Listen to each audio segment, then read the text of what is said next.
Hello guys, എനിക്ക് പർപ്പിളിൽ നിന്ന് കുറച്ച് പ്രോഡക്റ്റ്സ് വന്നിട്ടുണ്ട്. നമുക്ക് എന്താണെന്ന് ഈ ബോക്സ് പൊട്ടിച്ച് നോക്കാം. ഞാൻ ഇതുവരെയും പൊട്ടിച്ചിട്ടില്ല, നിങ്ങളുടെ മുന്നിൽ വെച്ച് തന്നെ പൊട്ടിച്ച് നോക്കാമെന്ന് വിചാരിച്ചു. സോ എന്തൊക്കെ പ്രോഡക്റ്റ്സാണ് നമുക്ക് പർപ്പിൾ അയച്ചു തന്നെ നോക്കണ്ടേ?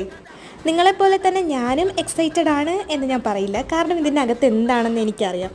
കാരണം പർപ്പിൾ അയച്ചു തന്നതാണെങ്കിലും ഇതിന് പേ ചെയ്തത് ഞാനാണല്ലോ.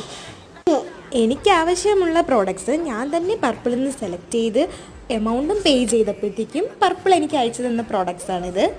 സോ ഒന്നൊരു കൺസീലറാണ്, എൻ്റെ ഒരു ടോണിനനുസരിച്ചുള്ള ഒരു കൺസീലർ. പിന്നെ വന്നിട്ട് ഒരു ജെൽ ഐലൈനറാണ്. ഇതെന്ന് പറയുമ്പോഴത്തേക്കും വാട്ടർ പ്രൂഫാണ്, 24 hour വരെ സ്റ്റേ ചെയ്യും. സോ എൻ്റെ ഫേവറേറ്റ് ആണ്. അപ്പം എൻ്റെ കയ്യിലുണ്ടായിരുന്നത് തീർന്നത് കൊണ്ട് ഞാൻ വീണ്ടും റീസ്റ്റോക്ക് ചെയ്തതാണ്. പിന്നെ ഞാനിപ്പോൾ റീസെൻ്റ്ലി ഉപയോഗിച്ച് തുടങ്ങിയതാണ് ഈ റോസ്മേരിയുടെ സ്പ്രേ. ഇതെനിക്ക് ഒത്തിരി യൂസ്ഫുള്ളായിട്ട് തോന്നിയിട്ടുണ്ട്. എൻ്റെ ഹെയർ ഗ്രോത്തിന് ഒത്തിരി ഇത് ഹെൽപ്പ് ചെയ്യുന്നുണ്ട്. ഇനി അതെൻ്റെ തോന്നലാണോ എന്നറിയില്ല, ഞാൻ കണ്ടിന്യൂസ് യൂസ് ചെയ്ത് റിസൾട്ട് പറയാം.